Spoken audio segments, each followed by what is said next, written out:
ఆయనను స్తుతించున్న ప్రాణమా అపాయమురాకుండ నిన్ను దివారాత్రులు కాపాడువాడు అపాయమురాకుండ నిన్ను దివారాత్రులు కాపాడువాడు ప్రతి క్షణం నీ పక్షంలో రక్షకుడు ప్రతి క్షణం నీ పక్షంలో రక్షకుడు దేవుని యందు నిరీక్షణ ఉంచి ఆయనను స్తుతించున ప్రాణమా నీకు సహాయము చేయువాడు సదా కొనువాడు ఆయనే నీకు సహాయము చేయువాడు సదా కొనువాడు ఆయనే ఆధారము ఆయనలో ఆదరము ఆదరణ ఆయనలో దేవుని యందు నిరీక్షణ ఉంచి ఆయనను స్తుతించున ప్రాణమా స్తుతి మహిమలు నీకే ప్రభు నిత్యము నిన్నే కొనియాడెదా స్తుతి మహిమలు నీకే ప్రభు నిత్యము నిన్నే కొనియాడెదా హల్లెలూయా హల్లెలూయా హల్లెలూయా హల్లెలూయా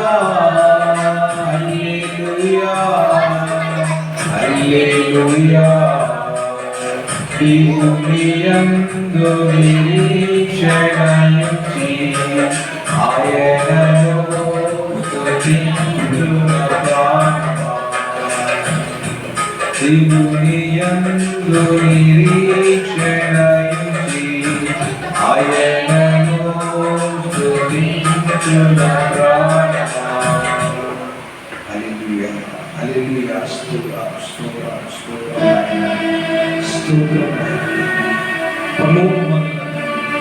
ఈ ఉదయకాల సమయంలో ప్రభా నీ సన్నిధిలో జరుగుతున్న ప్రార్థనలో ఈ బిడ్డలైన అందరితో మీరుతో మాట్లాడాలి ప్రభా ఏ మీరు మా గుడాలను ప్రవేశించుకున్నా నీకు అగ్నికంచి వీడి ప్రతి ఒక్క బిడ్డ దర్శించండి సత్యమైన యథార్థమైన కోపం వినిపించండి సర్వశక్తిలో విడిపించండి ఈ యొక్క వాపం బయలుపరిచింది ఈ దినము ఆయన అందరము కూడా బిడ్డలుగా ఏ విధంగా జీవించాలో నేర్పించాలి మా ప్రభుత్వం మా నేర్చుకుంటున్నాం వేడుకుంటున్నాం ఆమేన్ ఆమేన్ అందరికీ ఒక దేవునికి స్తోత్రం హల్లెలూయా హల్లెలూయా హల్లెలూయా స్తోత్రం స్తోత్రం స్తోత్రం స్తోత్రం నాయనా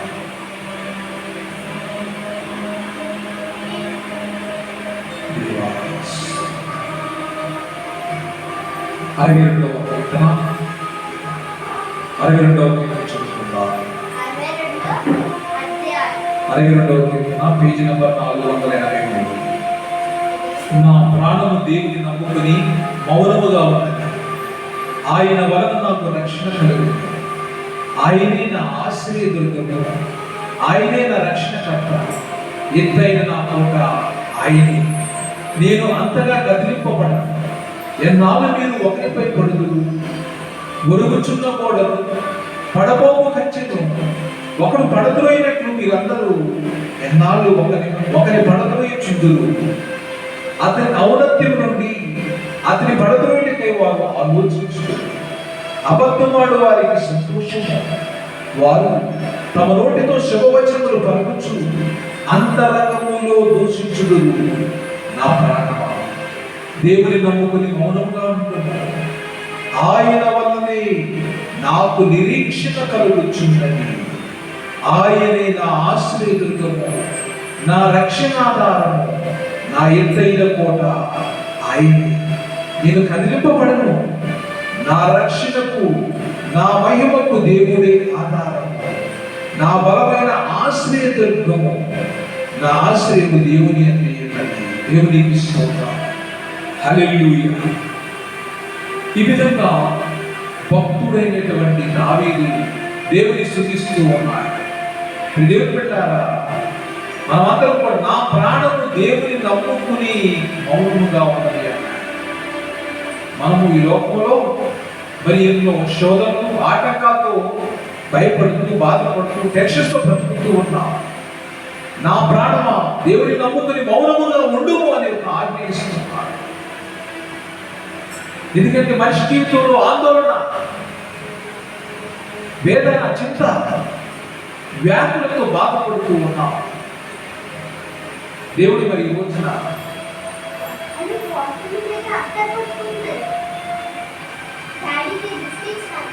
నా ప్రాణమా నీవేళ కృంగి ఉన్నావు. లైబ్రరీలో చెప్తున్నా, నా ప్రాణమా నీవేళ కృంగి ఉన్నావు, నీవేళ తొందరపడుచున్నావు. ఏమన్నారు, మీరు చింతించడం వల్ల ఈ యొక్క తెల్లగా ఉన్నది నాకు వచ్చింది. ఈ యొక్క జీవితంలో మనిషికి శోధనలు, ఆటంకాలు వస్తూనే ఉంటాయి. మత్తయి సువార్త 6వ అధ్యాయం తీసుకుంటాం. మత్తయి సువార్త 6వ అధ్యాయంలో ఈ చింతించడం గురించి చాలా స్పష్టంగా రాయబడింది.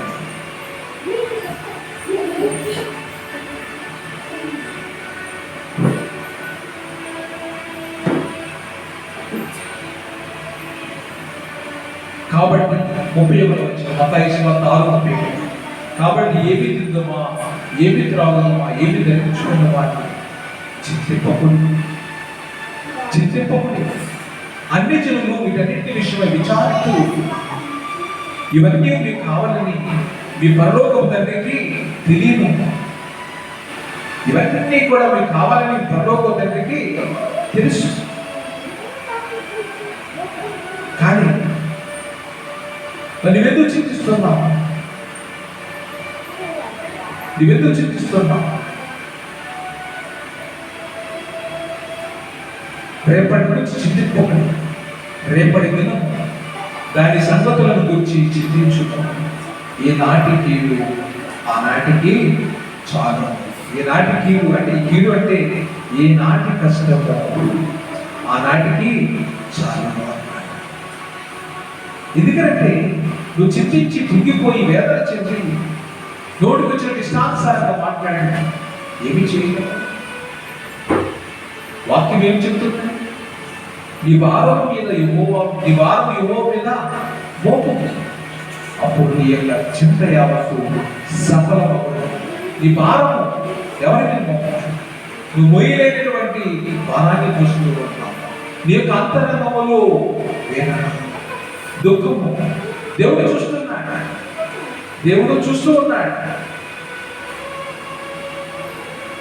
ఇవన్నీ మీకు కావాలని మీ పరలోక తండ్రికి తెలియదు అన్నాడు. అంటే తెలియనట్టుగా మనం బ్రతుకుతూ ఉంటాం. కీర్తనకారుడు ఏమన్నాడు? 5వ వచనంలో 5వ వచనం ఏమన్నాడు? నా ప్రాణమా దేవుడు నమ్ముకుని మౌనంగా ఉండుము అన్నాడు. అంటే నువ్వు నీ టెన్షన్స్ ఏం చెప్పాలి? నా నుంచి వెళ్ళిపోవచ్చు. టెన్షన్ కలిగి మనం జీవించుతూ ఆందోళనతో బ్రతుకు. నీ భక్తి నీకు ధైర్యం కలిగించాలని ఈ భక్తుడు అడిగాడు. ఆ విధంగా మనం కూడా భక్తి జీవితంలో ధైర్యంగా జీవించాలి. లోకములో శ్రమలు వస్తాయని నన్ను అనుసరించకూడవాడు తన సిలువను ఎత్తుకుని అనుసరించాలని ప్రభు వారు సెలవించి ఉన్నారు. కాబట్టి శ్రమలు వస్తాయి, శోధనలు వస్తాయి. నేను లోకాన్ని జయించాను, మీరు లోకమును జయించండి అన్నారు. ప్రభు ఇక్కడ ఎక్కువ మాటలు చెప్తున్నాను. మత్తయి సువార్త 6:26 ఆకాశ పక్షులు చూడండి, అవి విత్తవు కోయవు, కొట్లలో కూర్చుకున్నాము, అయినను ఈ పరలోకపు తండ్రి వాటిని పోషించుచున్నాడు. మీరు వాటి కంటే గొప్ప శ్రేష్ఠులు కారా? తర్వాత మీరు ఎవరు చింతించడం వలన తన ఎత్తు బోరడు ఎక్కువ చేసుకోగలడు. చింతించడం వలన ఎవడు చింతించడం వలన తన ఎత్తు బోరడు ఎక్కువ చేసుకోగలడు. This is the question mark. అంటే నీ ఆధారం ఎవరి మీద? నువ్వు చింతించడం వల్ల నీకు ఉపయోగం లేదని వాక్యం చాలా స్పష్టంగా చెప్తున్నాను.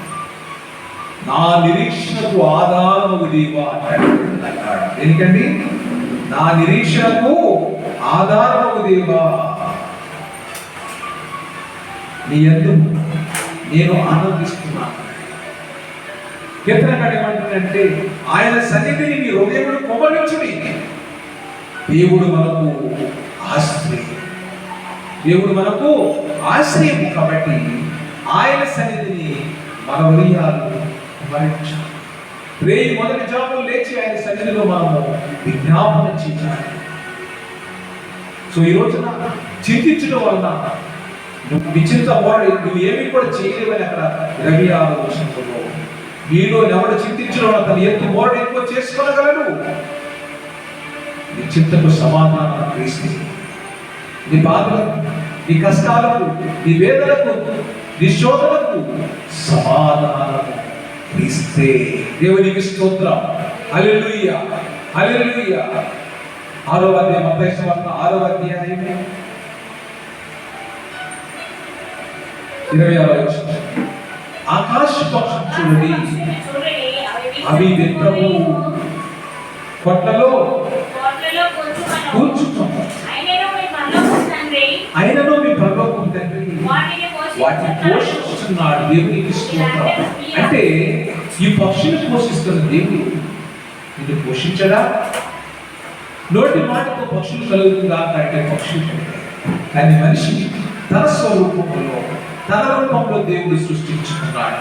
కాబట్టి పక్షి కంటే, ఈ యొక్క జీవుల కంటే, ఈ మొక్కల కంటే నీవు శ్రేష్ఠుడు. కాబట్టి నీ గురించి ఆయన ఆలోచిస్తూ ఉన్నాడు. దేవునికి స్తోత్రం. సో ఇప్పుడు నువ్వేం చేయాలి? ఏమి చేయాలి? ఏమి తిందుమా, ఏమి త్రాగుదుమా అని మీ ప్రాణముల గురించి అయినను, ఏమి ధరించుకుందుమా అని మీ దేహముల గురించి అయినను చింతింపకుడి. ఆహారము కంటే ప్రాణము, వస్త్రము కంటే దేహమును గొప్పవి కావా? ఎందుకు నువ్వు వరి అవుతున్నావు? సో ఇప్పుడు యెహోవాను నమ్ముకొని నా ప్రాణమా, దేవుని నమ్ముకొని మౌనంగా బీ కామ్. ఎందుకు వేదన పడుతున్నావు? దేవుడు ఇదే మాటని జ్ఞాపకం చేస్తూ ఉన్నాడు. సో ఇప్పుడు ఏం చేయాలి? నా రక్షణకు నా మహిమకు దేవుడే ఆధారం అన్నాడు. నా బలమైన ఆశ్రయదుర్గము, నా ఆశ్రయము దేవుని యందే ఉన్నది. మనుషుల దగ్గరికి శ్రమ వచ్చినప్పుడు మనుషుల దగ్గరికి వెళ్తున్నాం, కానీ ఎక్కడికి వెళ్ళాలి? ఫస్ట్ దేవుని దగ్గరికి వెళ్ళాలి. నా ఆశ్రయదుర్గము ఎక్కడుందంటే దేవుని యందే. ఫిలిప్పీయులకు రాసిన లేఖ 4వ అధ్యాయం 6వ వచనం చూడండి. ఫిలిప్పీయులకు రాసిన లేఖ 4వ అధ్యాయం 6వ వచనం చదువుదాం. 4వ ఫిలిప్పీయులకు రాసిన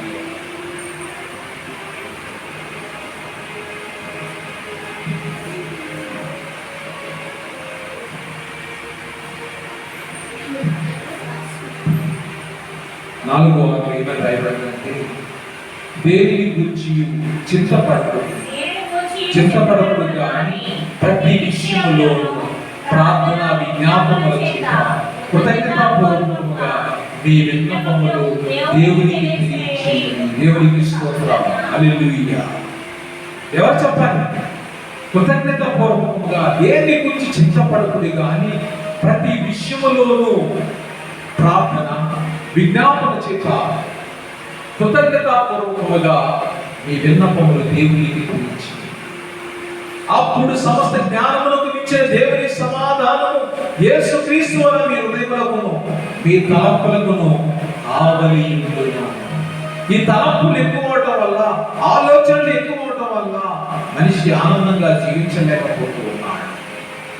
సో నీలో నీవు ఈ ఆలోచన నీ ఆధీనంలో ఉంచుకోవాలి. నువ్వు ఆరాధిస్తున్నటువంటి దేవుడు నీ ఆలోచన కంటే, నీ టెన్షన్ కంటే కూడా సమర్థుడు. సో ఆయనలో విశ్వాసం నుంచి మనం ఏం చేయాలి? ప్రార్థన చేయాలి, విజ్ఞాపన చేయాలి. అందుకే విలాపగీతాలు ఏం చదువుతాం? రేయి మొదటి జామున చేసే ఆయన సన్నిధిని నీ యొక్క విన్నపాలు కుమ్మరించి వాక్యం చదివిస్తాం. సో మనకి దేని గురించి భయపడడానికి వెళ్ళేది? దేహాన్ని చంపడానికి కాదు భయపడాల్సింది, ఆత్మను చంపడానికి భయపడిన వాక్యం సెలవిస్తుంది. దేహము మట్టిలో కలిసిపోతుంది, ఆత్మ దేవుని దగ్గరకు వెళ్తుంది. కాబట్టి రోజున నీ చింత యావత్తు ఆయన మీదే, నీ చింత యావత్తు ఆయన మీదే. నీకు ఒక ఆధారం, భూమి మీద నీకు ఏదైనా ఆధారం ఉందా అంటే నిన్ను సృజించినటువంటి సృష్టికర్తే నీ యొక్క ఆధారం. ఎవరి మీద ఆధారపడాలి? దేవుని మీద ఆధారపడాలి. మనుషులు నమ్ముకుంటూ కంటే యెహోవాను ఆశ్రయించటమే. మనుషుల దగ్గరికి వెళ్తున్నావా? రాజుల దగ్గరికి వెళ్తున్నావా? అధికారుల దగ్గరికి వెళ్తున్నావా? ఒకసారి ఆలోచించు. బాధ కలిగినప్పుడు, కృంగుదల వచ్చినప్పుడు, వేదన కలిగినప్పుడు ఆయన సన్నిధిని మోకరించి ప్రార్థించి నీ విజ్ఞాపన ఆయన నుంచి అన్న దేవుని మందిరములో కన్నీరు కాస్తూ ఏడుస్తూ ఉంటే ఆ వేదన దేవుడు చూశాడు. అందుకే సమయంలో గొప్ప యాజకుడిగా దేవుడు దయచేశాడు. దేవుడికి స్తోత్రం. దేవుడి బిడ్డలారా, దేవుడు నీ అంతరంగములో ఉన్నటువంటి బాధను చూస్తూ ఉన్నాడు. ఈ బాధ యథార్థమైనదైతే తక్షణమే నీకు విడుదల కలుగుతుంది. ఈరోజు నీ చింత యావత్తు ఆయన మీది, ఆనందంగా జీవించమంటున్నాడు. ఎందుకంటే మనం ఏమీ చేయలేము. పౌలు గారు అంటారు, ఇదే ఫిలిప్పీయుల రాసిన 4వ అధ్యాయము 11వ వచనంలో, నన్ను బలపరచు వానియందు నేను సమస్తమును చేయగలను. అయినను నా శ్రమలో మీరు పాలు పంచుకున్నది మంచి పని. ఫిలిప్పీయులారా, సువార్త నేను బోధింపును ఆరంభించి మస్తోనిలోకి వచ్చినప్పుడు ఇచ్చు విషయంలో పుచ్చుకునే విషయంలో మీరు తప్ప మరి ఏ సంగపు వారు నాతో పాలివారు కాలేదని మీకే తెలిపి. పౌలు యొక్క పరిస్థితి ఎలా ఉంది? పరిస్థితిలో ఉన్నాడు, కష్టాల్లో ఉన్నావు. అప్పుడు మీరు నన్ను ఆదుకున్నారు. కాబట్టి నేను దేని యందు ఇంత ధైర్యముగా ఉన్నానంటే నన్ను బలపరచువాడి అంటే నన్ను బలపరచువాడు ఉన్నాడు. ఇది నా శక్తి కాదు, నా బలము కాదు. దేనివలన? దేవుని ఆత్మ చేతనే కార్యములు జరుగుతాయని మనం జకర్యా గ్రంథం 4వ అధ్యాయంలో చదువుకుంటూ ఉన్నాం. దేవుని శక్తి నీ బలం కాదు, నీ బలం కాదు, నీ టాలెంట్ కాదు. కేవలం దేవుని యొక్క ఆత్మ నిన్ను బలపరిచేది. నేను తింటున్న ఆహారం కాదు, నిన్ను పెంచుతున్న తల్లిదండ్రులు కాదు, నిన్ను సృజించేటువంటి సృష్టికర్త నిన్ను బలపరిచి నిలబెడుతూ ఉన్నాడు. సో ఇప్పుడు ఏం చేయాలి? ఈ చింత యావత్తు ఆయన మీదే. ఆయన విజ్ఞాపన చేయి. ప్రత్యేక విషయంలో కృతజ్ఞత పూర్వకంగా నీ విజ్ఞాపన దేవునికి తెలియచేయి. With gratitude, relying God. నీ హృదయాన్ని నీళ్లు కుమ్మరించినట్లుగా నీ హృదయాన్ని దేవుని సన్నిధిలో నువ్వు కుమ్మరించాలి. ఏదో మొక్కుబడిగా ప్రార్థన చేస్తే జరిగిపో, ప్రార్థన చేస్తే వెంటనే జరిగిపోవాలి. It is not the readymade remedy. Miracles will take. Without your knowledge. దేవుడు నీకు తెలియకుండి కార్యములు జరిగిస్తాడు. కాబట్టి దేవుని మీద ఆధారపడతాను. దేవుని మీద ఆధారపడి దేవుళ్ళు ఎదుగుతూ దినము కూడా దేవుని అంటూ పెట్టుకుని, ఎందుకంటే మీరు అడగక మునిపి మీకు ఏమి కావాలో మీ తండ్రికి తెలుసు. కాబట్టి మీ చింత యావత్తు ఆయన మీద వేయండి. నా ప్రాణమా దేవుని నమ్ముకుని మౌనంగా ఉండు, టెన్షన్ పడదు, వేదన పడదు, దేవుని మీద ఆధారపడు. దేవుడు నిన్ను బలపరుస్తున్నాడు. కాబట్టి సమస్త కార్యములు తగిన కాలమందు నువ్వు ఫలించినట్లు, దేవుని నామములో హెచ్చించినట్లు దేవుడు తన కార్యములు నీలో జరిగిస్తున్నాడు. ఆ సమయం కొరకై ఎదురు చూడాలని ఓర్పు కలిగి, సహనం కలిగి, దేవుని విశ్వాసాన్ని కోరుకోకుండా ఎదగాలని ప్రభువు తెలియజేస్తున్నాడు. దేవుడి మాట తీర్చునుగాక.